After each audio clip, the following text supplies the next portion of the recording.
ആരുമില്ലേ? ഇല്ല, ഇവിടെ ഉള്ളവരെല്ലാം താന്നുപോയി. പിന്നെ അല്ലാതെ ദേഷ്യം വരത്തില്ലേ?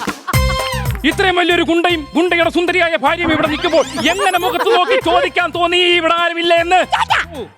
സ്ത്രീകളോട് അതിക്രമം പാടില്ല. എന്നാ നീ ചോദിക്കേ. എന്താ വേണം? ഞാൻ കൊട്ടാരക്കരയെന്നാ. നിങ്ങളുടെ പേര്? അമൽഗുണ്ട. അവനുണ്ടയോ? പറഞ്ഞോട്ടെ. അമൽഗുണ്ട. ആ, നിങ്ങളല്ലേ ഇന്നലെ കൊട്ടാരക്കര തല്ലുണ്ടാക്കാൻ പോയത്? അതെ. ഓ, കണ്ടോ, ആരാധകർ തിരക്കി വരാൻ തുടങ്ങി. നീ പോയി ഒരു ഗ്ലാസ് വെള്ളം എടുത്തോണ്ട് വാ. എന്താ ആരാധകെ വന്ന കാര്യം? ഇന്നലെ ചേട്ടൻ അവിടെ ബസ് ഡ്രൈവറെ തല്ലാൻ വേണ്ടി പോയി. അതെ. എന്നിട്ട് ആ കണ്ടക്ടറും ക്ലീനറും എടുത്തിട്ട് ചേട്ടനെ തല്ലി. അതെ.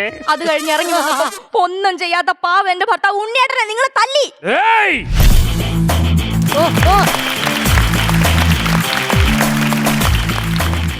ഒരാളെ ഒരു ബസ്സിനകത്തിട്ട് പട്ടിയെ പോലെ 4 വശം നിന്ന് കൂടി തല്ലുമ്പോ ഒരാളെങ്കിലും എനിക്ക് തിരിച്ചു തല്ലണ്ടേ? അല്ലെങ്കിൽ ഈ ഗുണ്ട എന്നുള്ള പേര് പോവില്ലേ മോളെ? അതുകൊണ്ട് തല്ലിപ്പോയതാ. എന്റെ ഉണ്ണിയേട്ടൻ പാവ. ഇതുവരെ ഒരു മനുഷ്യനെ തിരിഞ്ഞു പോലും തല്ലിയിട്ടില്ല. അതുകൊണ്ടല്ലേ അദ്ദേഹത്തെ തന്നെ തെരഞ്ഞു പിടിച്ച് ഞാൻ തല്ലിയത്. ഞാൻ അങ്ങനെയല്ല.